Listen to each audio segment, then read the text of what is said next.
Hello everyone. Today we are doing a 3 kilometer time trial. We are currently on a 16-week block in preparation for a 5 kilometer personal best somewhere in mid-May.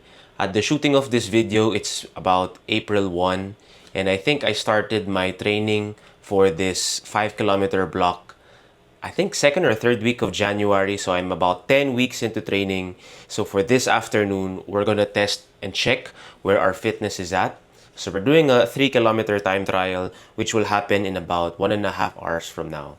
So I'm gonna show you what I'm gonna eat before I leave to the track oval. I'm gonna be taking a honey stinger waffle, which I will mix with raw honey. So I'm just making sure that my muscle glycogen stores are at its peak because I'll be using a lot of carbs during this high intensity run. It's kung 3K lang, it will probably last mga 11 to 12 minutes, but it's going to be painful throughout. So I have to make sure that my body is fueled for that whole experience. So let's eat this. So here we have that honey stinger, bruh. Really great snackaroo. One of my greatest joys in life is eating a honey stinger waffle on top of honey, bruh. Yes, sir. Food is fuel, my friends. Food is fuel. Look at that. Bon appetit.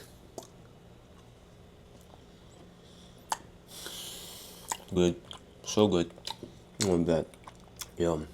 Super yum. So while we're here, I might as well give y'all a physique check. So I've not only been focused on the running training, I've been really working on cutting as much body fat as I can in a safe and sustainable manner.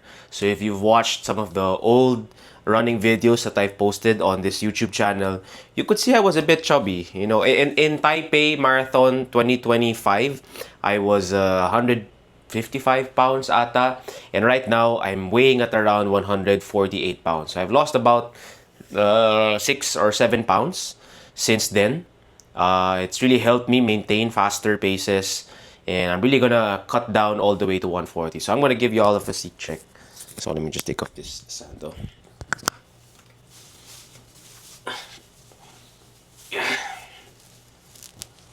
So this is me. So this is me right now. Way leaner than before. As you can see, I'm probably at around 15% body fat right now. So even without flexing, my abs are shown. Yeah, so this is the look. So we're trying to do the weight loss and fat loss very sustainably and safely. So we're not doing any crash dieting, although I am doing a aggressive calorie deficit, probably around 600 to 700 calorie deficit per day. That is actually the harder part of the training. Because for me, I know how to gym. Running is not naman easy, pero the running and the gymming, they're very routine for me. I don't really skip the run and the gym. But it's really difficult to stop yourself from eating food, especially when it's really within arm's reach. I know back in the day when I was in college, syempre, budget mode tayo nun. We had like an allowance and very limited budget from my part-time job. So I was really limited to eating twice a day talaga. So I would always either cook chicken breast or eat manginasal lang within a day and some boiled eggs. Ngayon, it's been, what, 6 or 7 years since, mga 6 years since graduation. So, times have been, of course, ano ba to? Times are better now. And right now, it's harder to say no to food when you can easily order like anything off a Grab. So, gluttony has been a challenge for me for the past maybe year and a half or so. So right now, we gotta go back to being disciplined, being a soldier, getting more lean than we are right now. So hopefully, by the time we hit our 5 kilometer time trial in 1.5 months, which is around mid-May, I'm gonna be at the starting line weighing 140 pounds while still maintaining the leanness of the muscle. But I really wanna be at 140 pounds because I'm actually very bottom heavy. I really have like big thighs, so most of the fat is actually in my thigh area. So we're gonna get there slowly but surely. All right. See y'all on the track. All right, time check is currently 4:20 in the afternoon. We are doing our 3-kilometer time trial here at the Phil Sports Ultra in Pasig. So this is actually for national athletes, pero it's open to the public from 3 p.m. to 10 p.m. So yeah, I'm excited. I have the carbs fully absorbed into my body, and I had an 8-hour sleep last night. Let's go. Here at the track, the sun is still kind of hot, so I'm gonna wait for that to go down a bit. I'm gonna do a 15-minute warm-up. So the strategy for this 3-kilometer time trial is, for the first kilometer, I'm gonna start conservative by going at a 4 flat pace, and then if I feel good, I'm gonna hit a 350 for the second and go lower than that sa last kilometer. So we're gonna be conservative muna with the first K.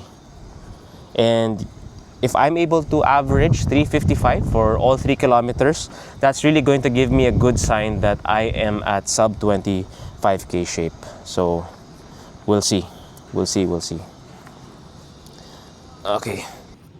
So this is one of those rare times where the warm-up is actually longer than the actual workout. Kasi the warm-up is gonna be like 17 minutes, and hopefully the workout is just going to last 11 minutes ata.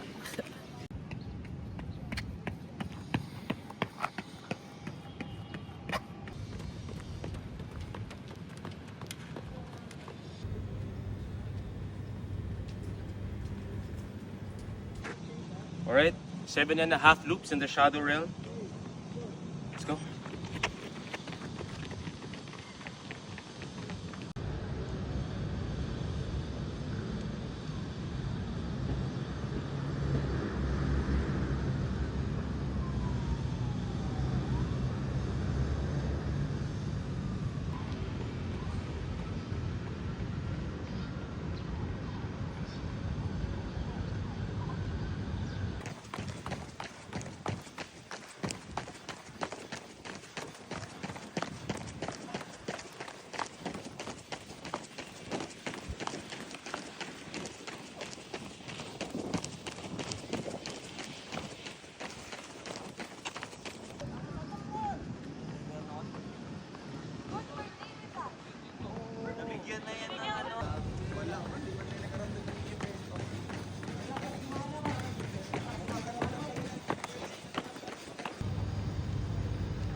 Alright, so that finishes the 3-kilometer time trial.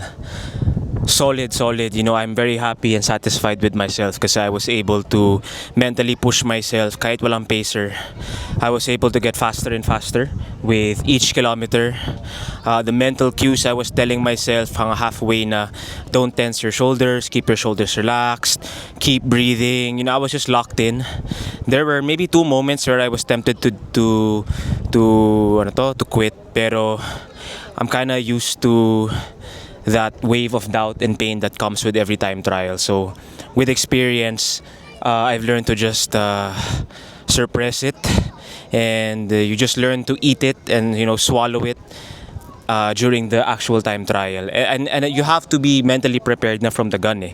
There's no easy time trial. You're gonna have to expect the pain, but the whole purpose of training is not to make it pain-free, but is to train your mind to endure it, to embrace it. So I'm very happy, I'm very pleased. I know I have still a long way to go to hit a sub-20 minute 5K, but I'm very pleased with today. I'm going to enjoy this pain and move forward from here. That's it. See you guys in the next. I'll be documenting my training more often, what I eat, you know, the daily grind, the weekly grind. Please like and subscribe, and see you in the next video. Bye-bye.